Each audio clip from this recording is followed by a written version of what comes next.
Oke, kita mulai semuanya. Sebelumnya selamat siang. Di pertemuan kali ini, kita bakal bahas bab pendapatan nasional dan perdagangan internasional. Yang pertama, kita bakal bahas pendapatan nasional dulu ya. Nah, pendapatan nasional. Apa itu pendapatan nasional? Nah, sebelum masuk ke pendapatan nasional, kita harus tahu yang namanya produk nasional. Produk nasional itu barang-barang dan jasa yang diproduksi dalam masyarakat dalam kurun waktu tertentu, biasanya itu 1 tahun. Nah, terus pendapatan nasional itu apa? Pendapatan nasional itu balas jasa dari barang-barang atau jasa yang diproduksi ini tadi. Kan waktu memproduksi barang, kita itu kan dapat balas jasanya, entah itu uang, entah itu berupa bunga. Nah, balas jasa ini yang dinamain sebagai pendapatan nasional. Untuk ngitung pendapatan nasional, kita bisa pakai 3 pendekatan. Yang pertama ada produksi, ada pendekatan pendapatan, sama pendekatan pengeluaran. Kalau pendekatan produksi itu jumlah seluruh produksi hasil ya, baik berupa barang atau jasa. Cara nyarinya P1 dikali Q1 ditambah titik-titik sampai PN dikali QN. Nah,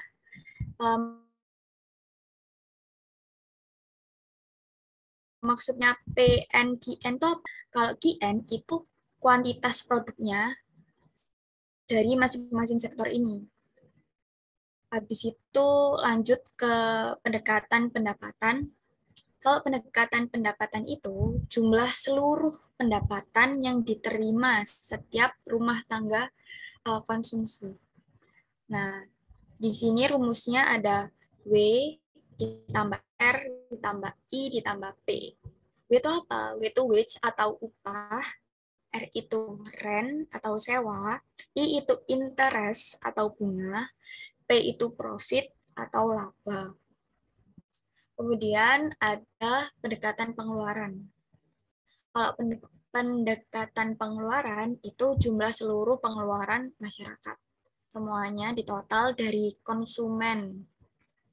DJ ini rumah tangga konsumsi, I investment, terus G itu government atau pengeluarannya pemerintah. Habis itu ada ekspor dikurangi sama impor. Ini untuk rumah tangga masyarakat luar negeri. Jadi ini tuh pengeluarannya semua rumah tangga konsumen ini, terus ini rumah tangga produsen, terus ini rumah tangga pemerintah, sama di sini ada rumah tangga masyarakat luar negeri. Nah, selanjutnya kita masuk ke komponen pendapatan nasional. Nah, komponennya itu di sini tuh ada 6. Nah, tapi kita bahas 3 dulu ya. Pertama ada GDP atau PDB. GDP itu nilai barang dan jasa yang dihasilkan dalam wilayah suatu negara, baik yang dilakukan oleh warga negara yang bersangkutan maupun warga negara asing yang bekerja di negara tersebut. Jadi, kalau nginget-nginget GDP itu apa? Ingat aja wilayah. Oke. Pokoknya itu yang dihitung itu yang ada di wilayah itu aja. Misal GDP Indonesia. Jadi itu pendapatan nasional yang dihitung itu cuma di wilayah itu. Tapi kalau GNP bedanya itu di sini mengukur nilai barang dan jasa yang dihasilkan oleh warga negara atau penduduk suatu negara. Nah, kalau GDP itu wilayahnya, kalau GNP itu warga negaranya. Jadi, misal kalau GDP itu orang asing yang kerja di sini pendapatannya tuh juga dihitung karena mereka kerjanya di sini di wilayah Indonesia. Tapi kalau GNP itu pendapatan orang asing yang kerja di sini itu nggak dihitung karena mereka tuh bukan warga negara Indonesia. Oke, bedanya di situ. Kalau GDP, domestic product, gross domestic product, itu wilayah. Kalau GNP, gross national product, itu warga negara yang dihitung. Oke. Terus selanjutnya ada NNP, atau biasa juga disebut produk nasional neto, adalah produksi nasional kotor atau GNP dikurangi dengan penyusutan atau barang pengganti modal. Nah, penyusutan itu apa sih? Penyusutan itu misal kalau barang modal, ini kan ada barang pengganti modal ya. Barang pengganti modal itu maksudnya eh, barang modal itu kan contohnya kayak mesin, gedung. Nah, mesin ini kan kalau dipakai bakal mengalami penyusutan atau berkurang gitu fungsinya. Nah, itu kalau misal itu ada yang namanya penyusutan, itu dikurangin ke GNP-nya. Nanti bakal ngasilin produk nasional neto atau NNP. Nah, selanjutnya ada NNI. NNI itu angka pendapatan nasional atau net national income dapat diturunkan dari NNP, yaitu menggunakan NNP dengan pajak tidak langsung dan ditambahkan dengan subsidi. Jadi kalau misal kita mau cari NNI, kita harus tahu NNP-nya dulu. Cara ngitung NNI itu NNP dikurangi pajak tidak langsung, terus ditambah sama subsidi. Habis itu selanjutnya ada PI atau personal income. Personal income itu bagian pendapatan nasional yang menjadi hak individu. Nah, nyarinya gimana? Nyarinya kita harus tahu NNI dulu. Caranya NNI ditambah pembayaran transfer, ditambah pendapatan bunga, dikurangi sama laba ditahan, terus ditambah iuran asuransi, ditambah iuran jaminan sosial. Nah, ini laba ditahan, iuran asuransi, sama iuran jaminan sosial ini ditambahin dulu, baru nanti dikurangin ke sini. Terus habis itu ada DI. Nah, setelah pendapatan perseorangan dikurangi dengan pajak penghasilan atau pajak langsung. Itu pengertiannya dari DI. Waktu personal income ini dikurangi sama pajak langsung. Nah, dia bakal menghasilin DI. Jadi ini tuh berurutan. Kalian harus tahu sebelum, harus tahu GNP-nya dulu, baru bisa ngitung NNP. Terus buat ngitung NNI ini, kalian juga harus tahu NNP-nya. Ngitung PI pun harus tahu NNI-nya dulu. Ngitung DI harus tahu PI-nya dulu. Nah, terus ini apa ada contohnya? Ini contoh ngitungnya. Jadi misal kita GDP-nya udah diketahui segini. Kita cari GNP. GNP-nya GDP ditambah produk yang dihasilkan masyarakat asing di dalam negeri, dikurangin produk yang dihasilkan masyarakat asing di dalam negeri, baru ditambah sama produk yang dihasilkan masyarakat nasional di luar negeri. Ketemunya 140. Nah, ini kan kalau GNP kan tadi warga negaranya. Jadi kita harus ngurangin unsur warga asingnya, baru ditambah warga negara Indonesia yang ada di luar negeri. Baru ketemu GNP. Terus ngitung NNP selanjutnya. Tadi kan GNP dikurangi sama penyusutan pengganti barang modal. Nah, ini ketemunya misal penyusutan dan pengganti barang modalnya 15 miliar. Dikurangin aja, dikurangin, ketemunya 125 untuk NNP-nya. Terus mau ngitung NNI atau I. Caranya, NNP kurangi pajak tidak langsung, kan? Kurangin jadi segini. Terus mau ngitung personal income. Caranya tadi kan ini dana sosial, laba ditahan, sama pajak perseroan atau perusahaannya ditambah dulu. Mereka ini ditambah, baru dikurangin ke NNI-nya kan.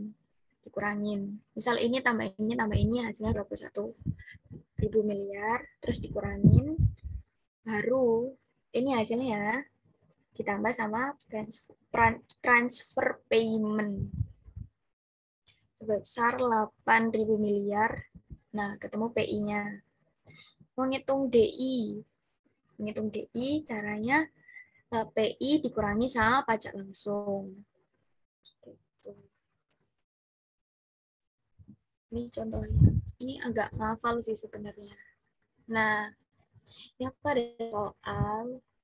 Uh, coba deh, siapa yang mau jawab? Maksudnya dihitung dulu, dihitung dulu.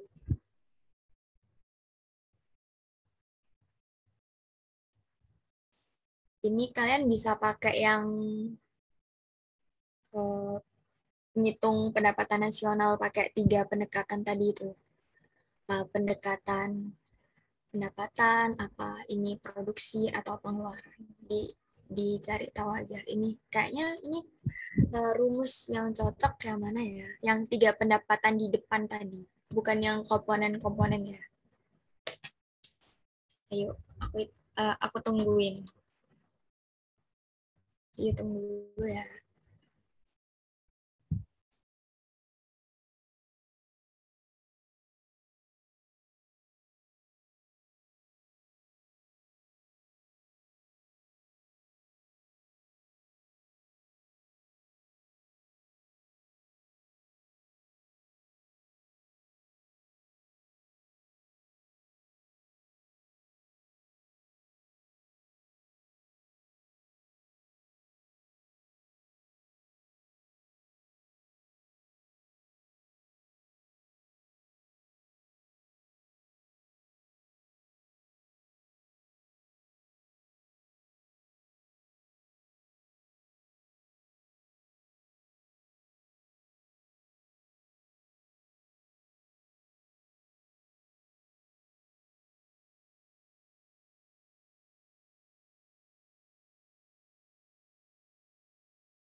Nah, kayaknya udah ada yang nemu belum ya?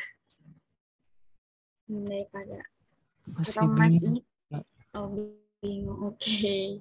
Jadi flashback dulu ya ke slide depan. Nah, ini kan kita ngitung produk nasionalnya atau pendapatan nasional itu bisa pakai 3 pendekatan. Aku tadi kan bilang pakai 3 rumus yang di depan. Entah itu produksi, pendapatan, atau pengeluaran. Ya. Nah, buat rumus di pendapatan, diingat-ingat ya. Y sama dengan W ditambah R ditambah I ditambah P. W itu upah, R itu rent, I itu interest atau bunga, P itu profit atau laba. Terus pendekatan pengeluarannya itu C, I, G, X, min M. C itu konsumsi rumah tangga konsumen. I itu investment, G itu pengeluaran negara, X itu ekspor, M itu impor. Nah, kita copy paste saja rumusnya. Ya, di sini. Nah,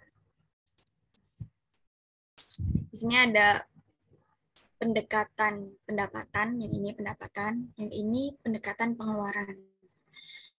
Nah, yang diketahui ini kan yang paling lengkap, maksudnya semua komponen ada, itu kan di sini, di pendekatan pengeluaran. Nah, kita cari ya, C. C ada nggak pengeluaran konsumsi? Ini kan konsumsi masyarakat. I, pengeluaran investasi. Habis itu G, pengeluaran pemerintah. Habis itu ekspor sama impor. Udah lengkap kan berarti ini komponennya. Nah, ini tinggal dimasukin aja. Dimasukin aja. C-nya berapa? Konsumsinya kan 90 juta. Dimasukin jadi 90 juta. Terus investasi. Investasinya di sini ada 75 juta. Masukin 75 juta.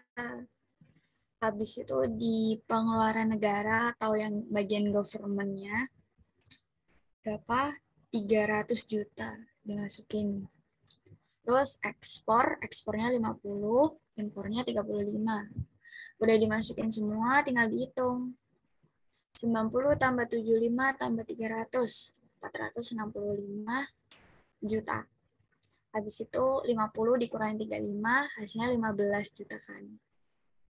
Nah, habis itu ditambahin ketemunya 480. Jadi jawabannya yang A. Nah, di pendapatan nasional ini bakal banyak rumusnya kan.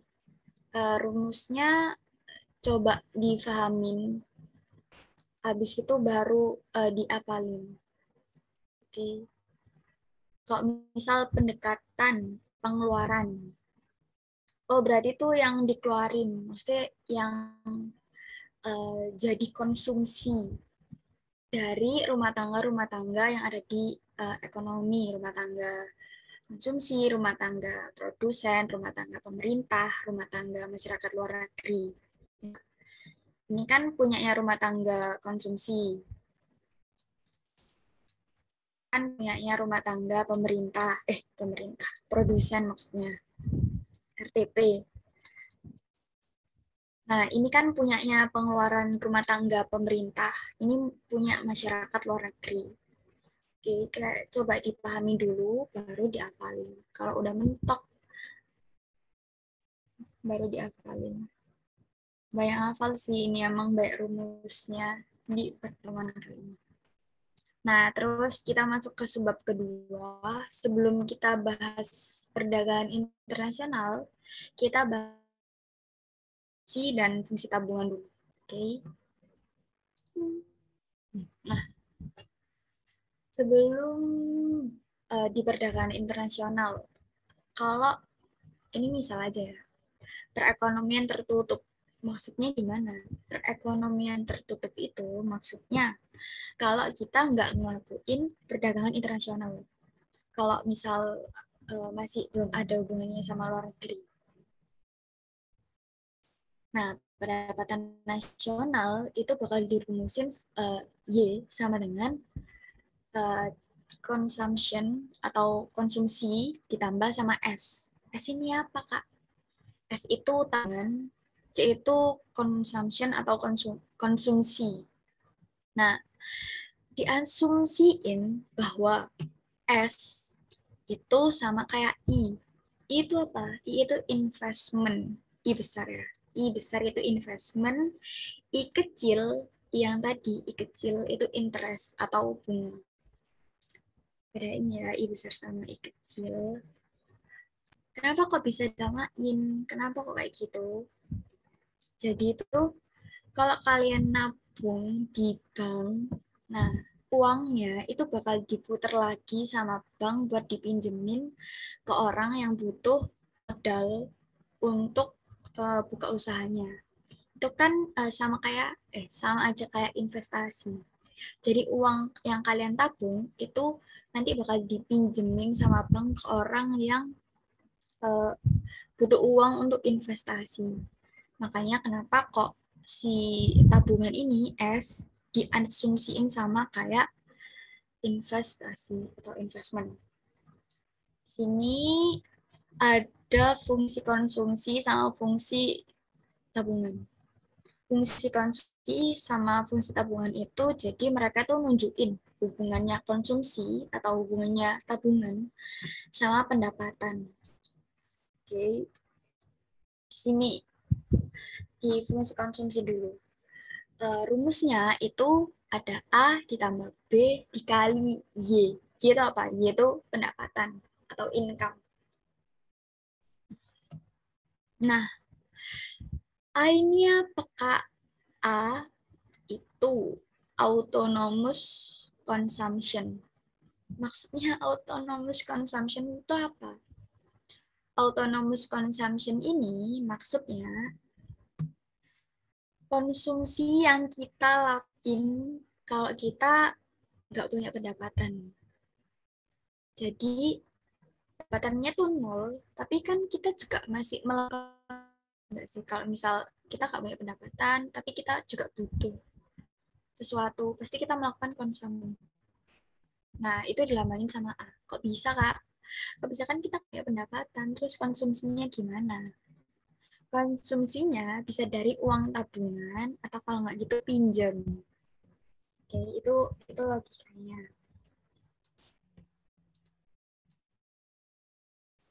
Terus ditambah sama B dikali Y.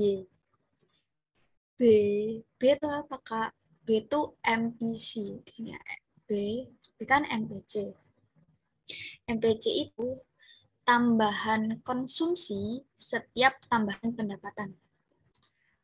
Kalau misal pendapatannya kita naik, konsumsinya gimana? Pasti kita juga pengen beli lebih banyak kan. Jadi MPC itu tambahan konsumsi setiap tambahan pendapatan. Seberapa banyak sih tambahan konsumsinya? Y itu pendapatannya. Oke, terus di, uh, di tabungan. S dilambangin sama S kan.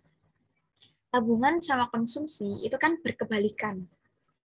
Tabungan itu berarti pendapatan yang nggak dikonsumsi, yang nggak dipakai buat konsumsi. Nah, di sini rumusnya tuh A ditambah 1 min B dikali Y. A tadi kan udah tahu, A itu autonomous consumption. Terus di sini 1 min B. 1 min B ini apa, Kak? 1 min B itu MPS. Kalau di consumption namanya MPC, kalau di tabungan namanya MPS. MPS itu tambahan tabungan setiap tambahan pendapatan. Jadi seberapa banyak kita pengen nabung waktu pendapatannya kita tambah. Kenapa kok 1 min B? Kenapa? Kenapa? Karena kalau MPS ditambah MPC itu hasilnya tuh bakalan 1. Jadi 1 dikurangi MPC sama dengan MPS.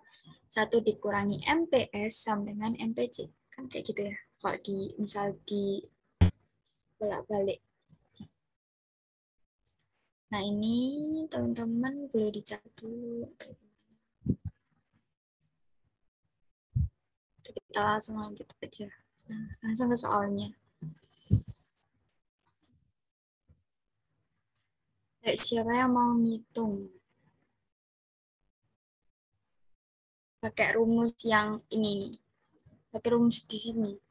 Nah, ini ya. Ya ampun.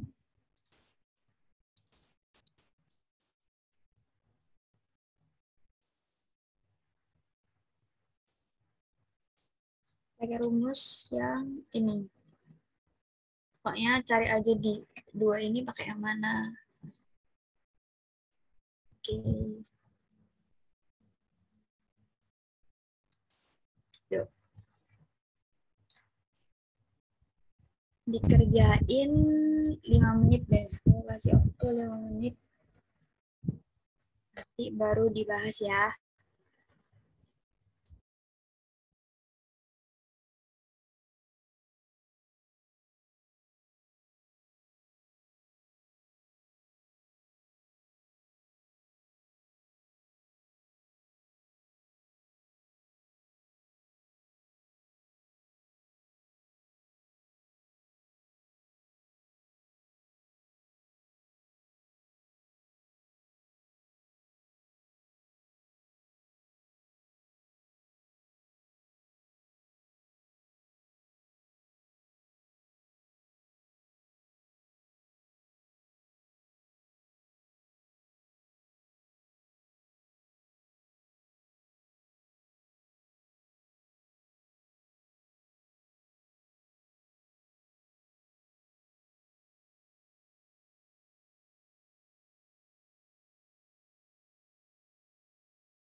Aku pilih B, Kak.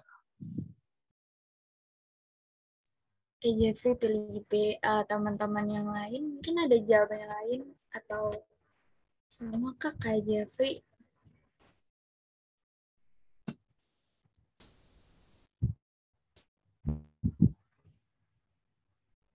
Daripada lama-lama, langsung aja jawabannya benar nggak sih kak yang B? Benar banget jawabannya yang B. Kan yang kita ketahui, yang diketahui ada tabungan masyarakat S 100.000. Nah, di sini ingat ya rumus konsumsi itu kan A ditambah BY. A-nya diketahui 200. B-nya diketahui 0,7. Nah, kita pertama ya kan kita cari pendapatannya dulu.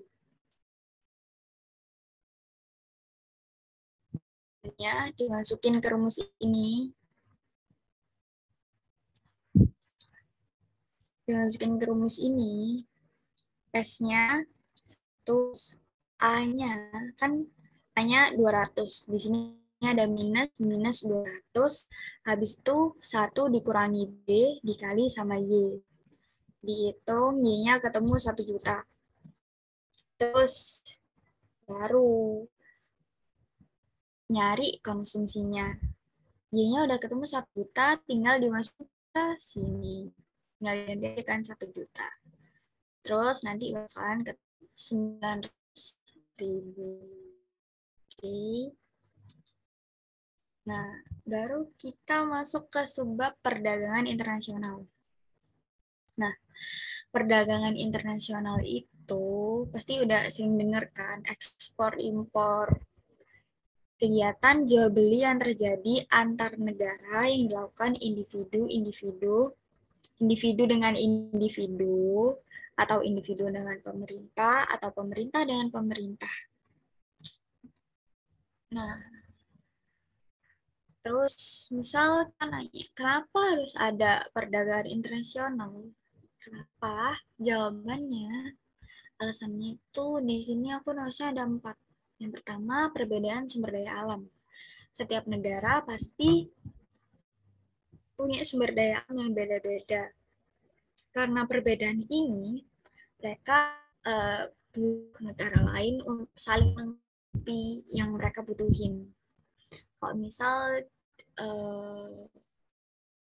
di Indonesia nanam kurma itu jarang, bahkan nggak bisa. Jadi kita memenuhi kebutuhan itu dengan impor kurma dari Arab Saudi, kayak gitu maksudnya. Terus abis itu ada selera. Selera itu kan orang lokal itu emang seleranya barang-barang dari luar negeri. Nah, itu makanya kenapa bisa ada perdagangan internasional tuh kayak gitu. Terus ada efisiensi atau penghematan biaya produksi.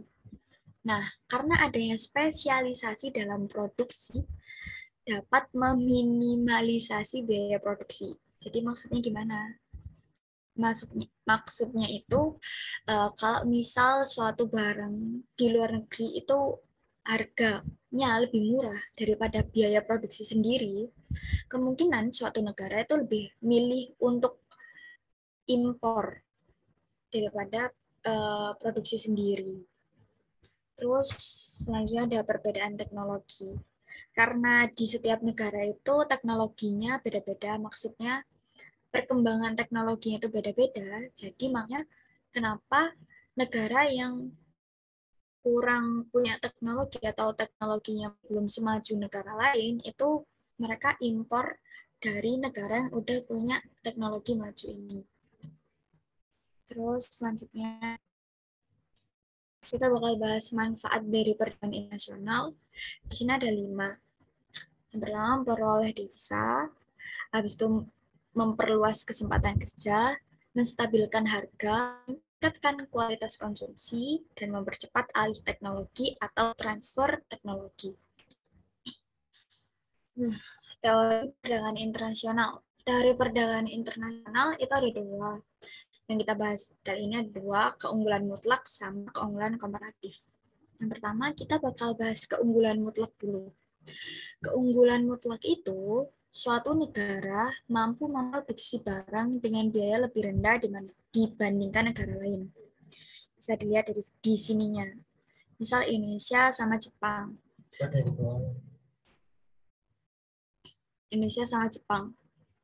Nah, output beras di Indonesia tuh 80 ton per hari. Di Jepang cuma 40 ton per hari. Nah, keunggulan mutlaknya, maksudnya kayak ya udah, berarti ini unggul Indonesia karena outputnya 8. Tapi kalau di motor, keunggulan mutlaknya dipegang sama Jepang karena output Jepang lebih besar daripada Indonesia. Itu kalau keunggulan mutlak itu dilihat dari outputnya. Terus yang kedua ada keunggulan komparatif. Keunggulan komparatif itu nggak lagi dilihat dari outputnya. Jadi mereka lihat dari dasar tukarnya. Ini kan dasar tukar di Indonesia itu 1 TV memainkan 1 motor. Jadi kan ini kalau misal kamu produksi 1 TV, kamu tuh bakal ngorbanin 1 motor. Begitu pula sebaliknya, satu motor ngorbanin satu TV. Terus kalau dasar tukar dalam negerinya yang satu TV bakal ngorbanin 1,3 motor, dan dasar tukar negeri yang motor mengorbankan 0,75 TV. Kan gini ya. Mereka kan lebih unggul yang ini, dan sedangkan yang di bagian motor kan lebih unggul yang ini. Mereka tuh ngelihatnya tuh di dasar tukar atau nilai tukarnya kayak gitu. Itu teorinya. Terus di sini ada cara dan alat pembayaran. Aku nyantumin 5 sini, tapi sebenarnya itu ada banyak. Tapi aku cuma nyantumin 5 aja. Yang pertama ada pembayaran tunai. Pembayaran tunai ini udah jarang dipakai karena resikonya tinggi sama kurang praktis. Yang kedua ada pengiriman cek. Pengiriman cek itu seorang importir harus membuka rekening di bank yang punya cabang di negara eksportir.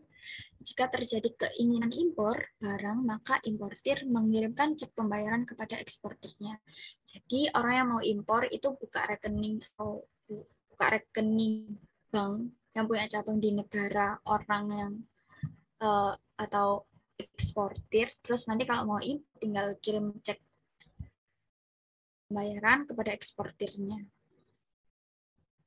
Habis wesel atau bill of exchange. Wesel ini apa? Wesel itu surat yang ditulis penjual yang berisi perintah kepada pembeli untuk membayar sejumlah uang pada waktu tertentu di masa yang akan datang. Terus ada letter of credit.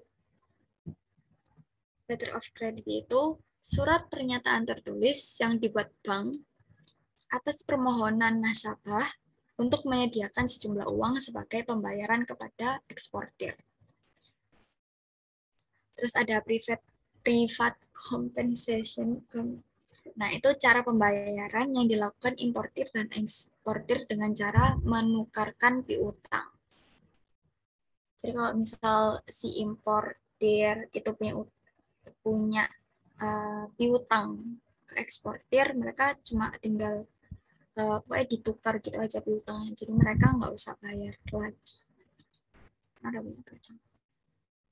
Nah, dalam perdagangan internasional itu kadang pemerintah itu punya kebijakan tertentu dalam melakukan perdagangan ini. Ada pelarangan impor, pelarangan ekspor, tarif dan bea masuk, subsidi, kuota, sama dumping. Pertama kita bahas pelarangan impor sama ekspor. Pelarangan impor dulu. Pelarangan impor itu ditujukan dengan maksud dan tujuan tertentu. Jadi sama aja kayak ekspor juga sama. Ditujukan dengan maksud dan tujuan tertentu. Tujuannya kenapa? Misal di suatu negara kita boleh impor barang. Kenapa? Banyak alasannya. Yang pertama, mungkin negaranya itu mau melindungi produsen dalam negeri. Yang kedua, untuk stabilitas harga. Terus, kenapa kok bisa stabilitas harga pakai dilarang impor? Karena gini, kalau misal barang yang di Indonesia, misal cabai, barangnya tuh udah banyak, harganya kan turun. Nah, kita nggak boleh ekspor lagi. Karena kalau maksudnya nggak boleh impor lagi. Karena kalau misal barang impor datang nih, kan mereka barangnya tambah banyak. Nanti itu harganya itu semakin turun lagi. Makanya di situ ada kebijakan larangan impor. Kayak gitu. Habis itu larangan ekspor. Kebijakan yang dilakukan oleh pemerintah yang mana pemerintah menginginkan stok dalam negeri terpenuhi terlebih dahulu. Jadi kalau dilarang ekspor itu kadang pemerintahnya pengen kalau dipenuhi dulu nih permintaan dalam negerinya. Jangan permintaan dari luar negeri dulu. Dalam negeri ini dipenuhi dulu permintaannya. kayak produsen dalam negerinya tuh diminta buat memenuhi kebutuhan masyarakat di dalam negeri itu dulu. Terus ada kebijakan dumping. Kebijakan dumping itu pembedaan harga antara yang berlaku di dalam negeri sama di luar negeri. Jadi itu harganya kalau di dalam negeri itu berapa, kalau di luar negeri itu berapa, itu beda harganya. Misal contoh kalau di dalam negeri lebih mahal, tapi kalau di luar negeri itu lebih murah. Nah itu kebijakan dumping itu kayak gitu. Negara yang mengekspor banyak ke pasar negara lain memperlakukan harga lebih murah dibandingkan harga di dalam negeri sendiri. Kenapa kok bisa gitu ya? Untuk menarik pasar yang ada di luar negeri biar mereka tertarik dulu. Habis itu ada tarif dan bea masuk. Dikenakannya tarif dan bea masuk yang tinggi bagi barang luar negeri akan mengakibatkan harga barang tersebut kalah bersaing dengan barang dalam negeri. Ini maksudnya kalah bersaing ini tuh sebenarnya tujuannya bukan maksud buat kalah buat ngalahin mereka bersaing, tapi lebih ke biar masyarakat di dalam negeri itu lebih milih produk di dalam negerinya dulu daripada produk yang dari luar negeri. Maksudnya tuh kayak gitu. Terus ada subsidi. Subsidi itu dimaksudkan agar produsen dalam negeri dapat menjual barangnya lebih murah, sehingga mampu bersaing dengan barang impor. Terus ada kuota. Kuota itu pembatasan jumlah barang impor yang boleh masuk ke dalam negeri. Oke, kita masuk ke kurs dan pasar valuta asing. Kurs itu apa? Kurs itu jumlah satuan mata uang rupiah yang harus diserahkan untuk mendapatkan mata uang lain. Contohnya, misal $1, ini contoh aja.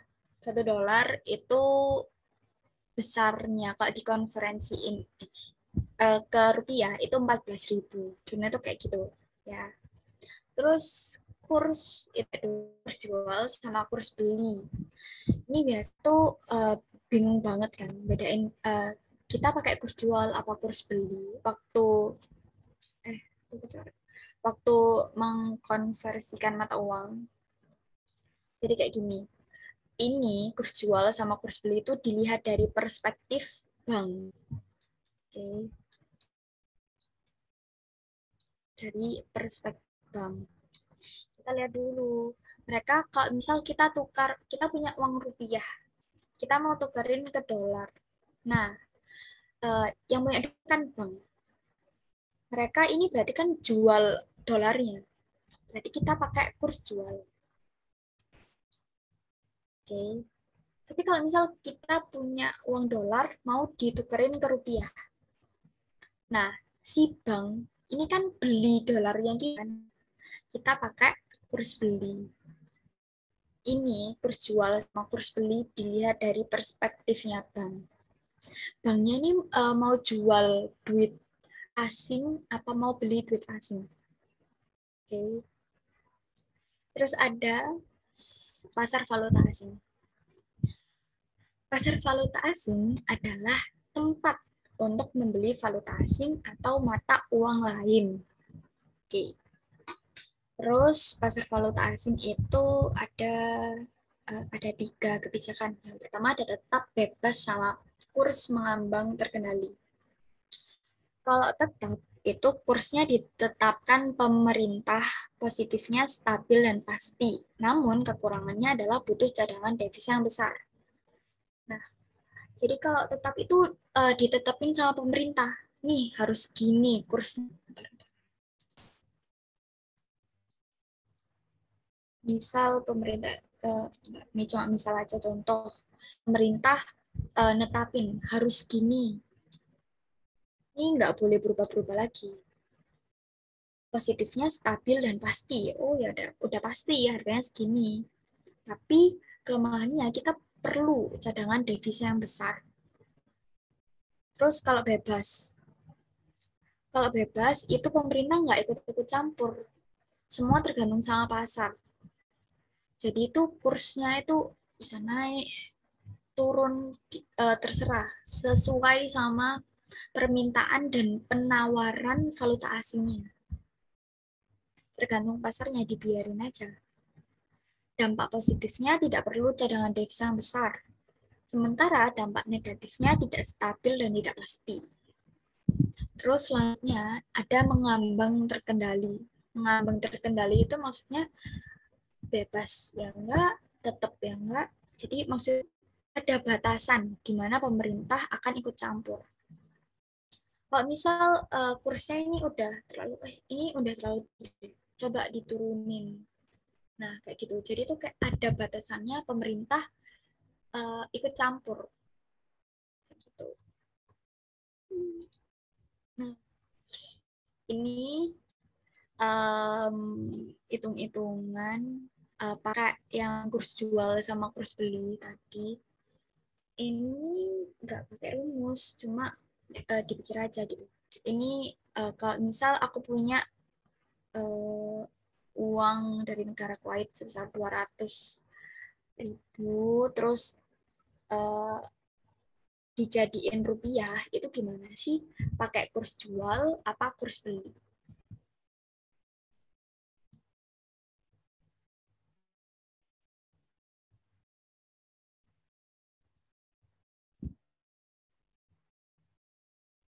Ini aku tunggu ya, tunggu 5 menit lagi. Nanti kalau misalkan udah nemu jawabannya, jawab aja.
Yang B enggak.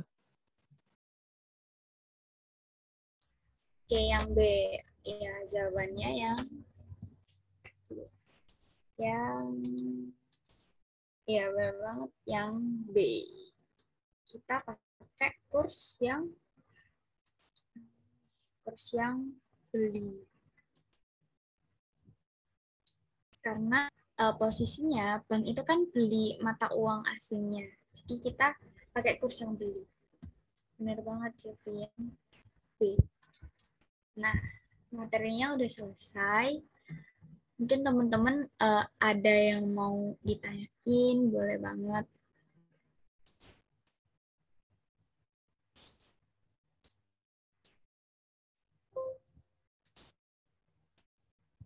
Kalau mau tanya-tanya nggak apa-apa nih, silakan. Yuk.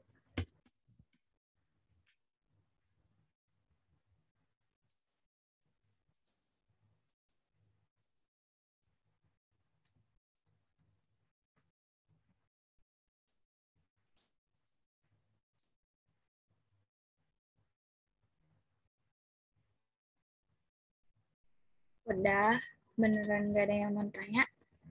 Kalau nggak ada, kita langsung kuis aja ya. Nah, kuisnya kali ini aku pakai pakai Kahoot lagi. Mungkin yang minggu lalu ikutan tahu ya. Tapi sebentar, bentar. Aku buka Kahoot dulu.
Nah, ini udah kelihatan belum ya set screen-nya? Udah, Kak. Udah. Oke, dimasukin ya game-gamenya. Ayo, ayo. Ayo kita main game yuk.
Ayo yang lain, ayo main yuk, main game.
Kayaknya em,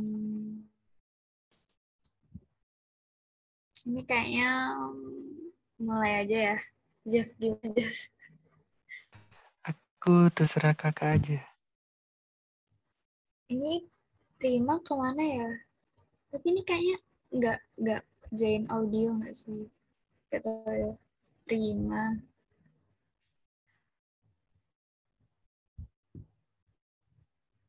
Ya udah deh, kita langsung mulai aja ya, Jeff. Tahu-tahu nggak apa ya, Jeff.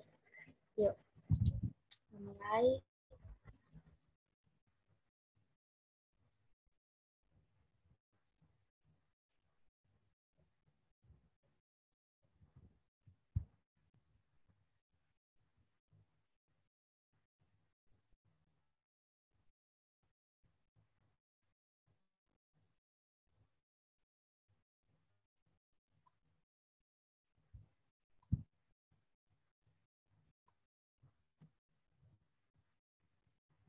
Oke, oke, betul ya. Yuk, next. Soal kedua.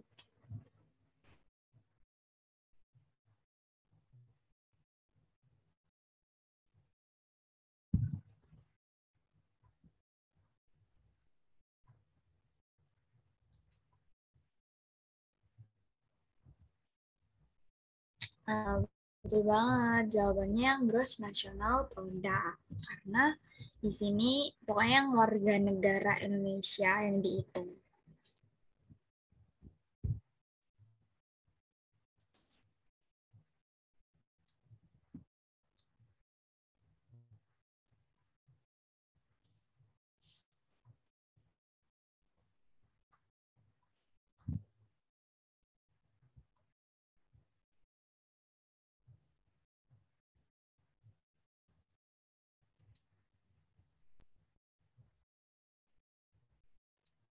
Ya, soal selanjutnya.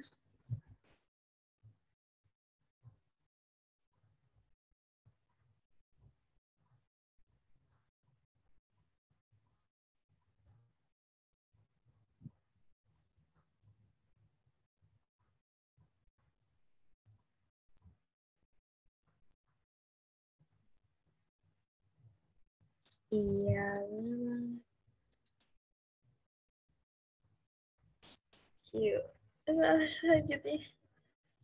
Aduh, seru deh kalau sendiri.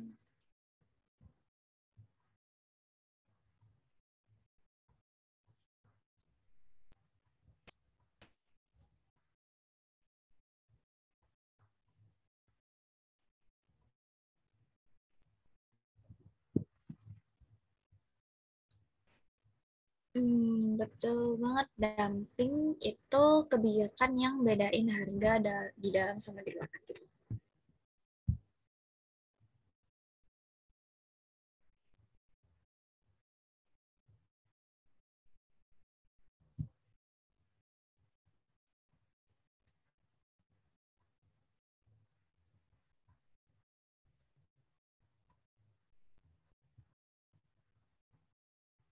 Iya, keunggulan absolut atau keunggulan mutlak. Kita lihat di PPT tadi, pengertiannya itu negara mampu memproduksi barang dengan biaya lebih rendah dibandingkan negara. Next.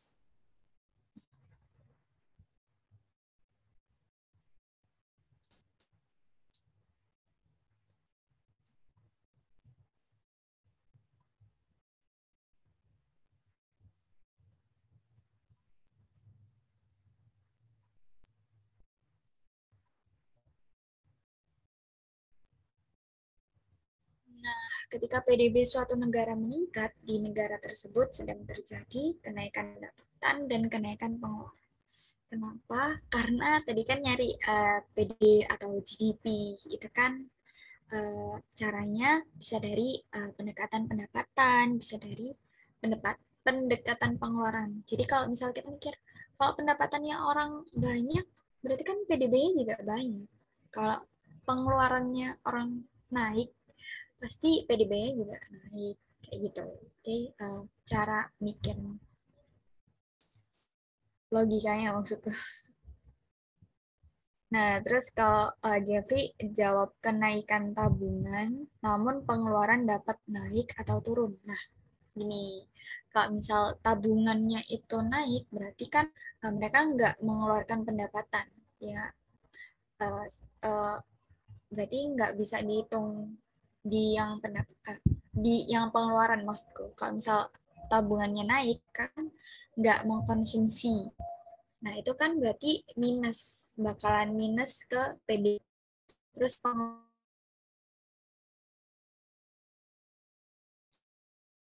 oke, soalnya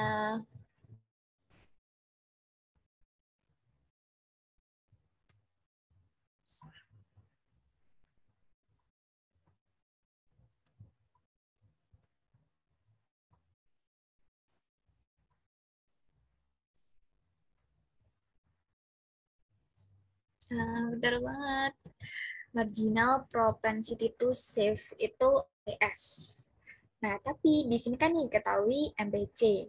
Tapi kan MPC ditambah MPS sama dengan 1. Jadi, kalau nyari MPS tinggal 1 dikurangi 0,6.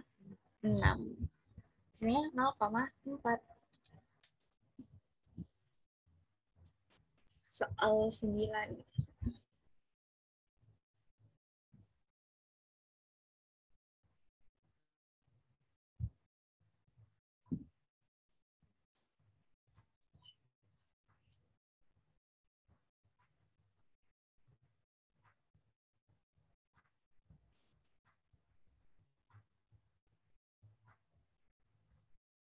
Nah,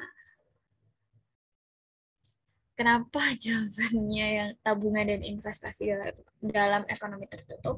Tadi kan aku udah jelasin yang di PPT bagian fungsi tabungan sama fungsi konsumsi. Kalau misal di ekonomi tertutup itu pendapatan itu dihitung dari konsumsi ditambah sama tabungan. Terus di bawahnya lagi ada kesan kalau tabungan itu diasumsikan sama kayak investasi. Kenapa kok nggak rencana? Karena kalau rencana kan masih belum jadi tabungan ya. Kan berarti masih belum bisa dihitung. Jadi makanya jawabannya yang tepat itu yang nggak ada rencananya, yang langsung tabungan dan investasi dalam ekonomi tertutup. Soal terakhir, nih, ini gampang banget sih.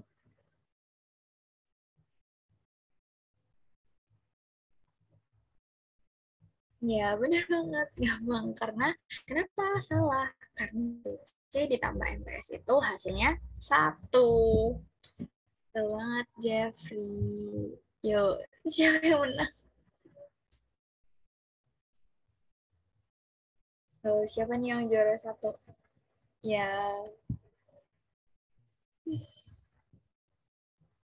yeay. Juara 1. Yeay, juara 1. Juara 1 terus dari kemarin, Jeff. Yuk. Ini yang salah dinilai barang dan... Oke. Terus ya.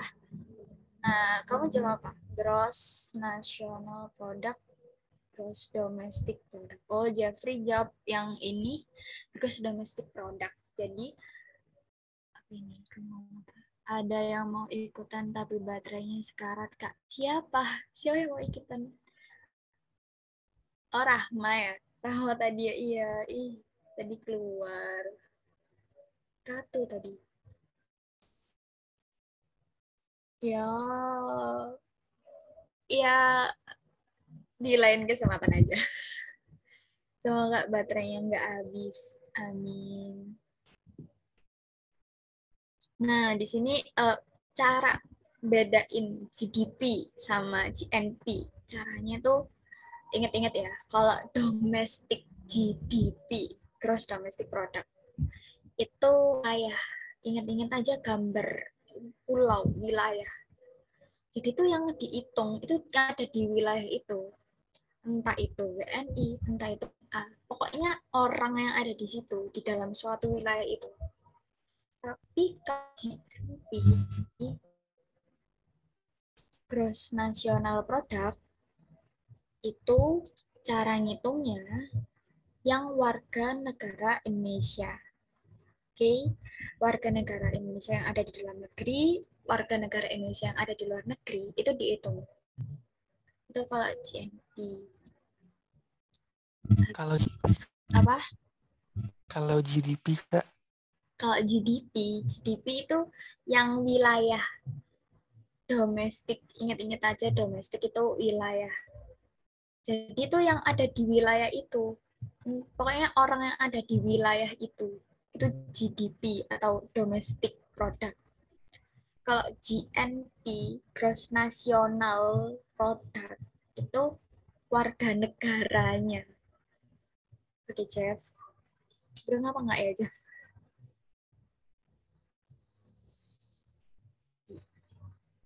Masih bingung.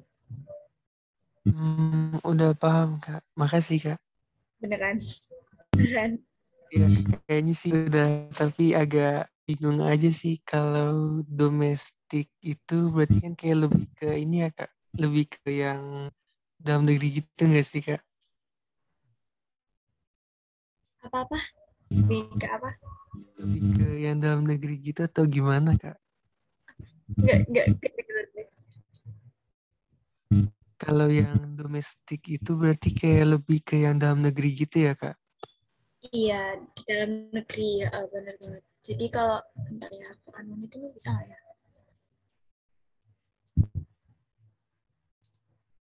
Jadi itu misal ini bayangin aja nih wilayah ya, ini GDP.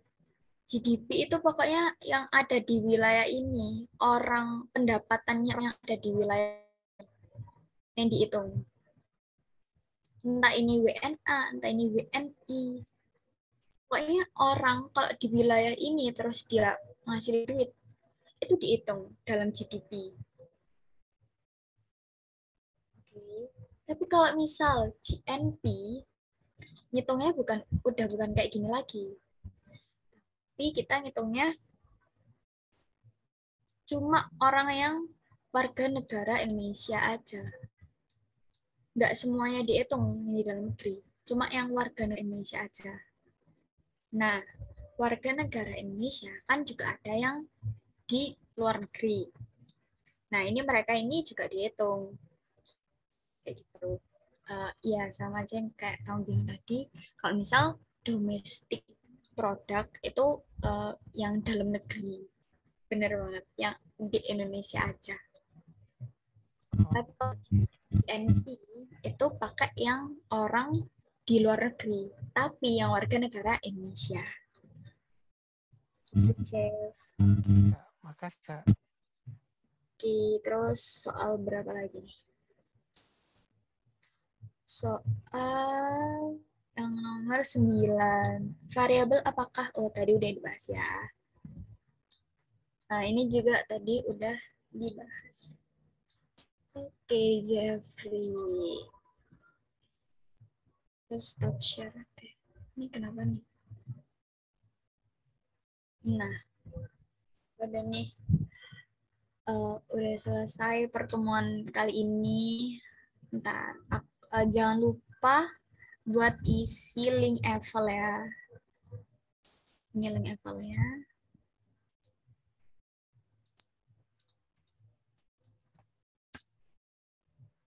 Nah, jangan lupa buat isi link Eval. Semangat belajarnya, semangat terus. Hamin 5 UTBK ya? Atau Hamin berapa nih? Maksudnya 5 bulan. Ini kayaknya pertemuan terakhir. Nggak, pertemuan terakhir sama aku. Kayaknya. Tapi aku juga nggak tahu ya.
Udah isi link Evel belum?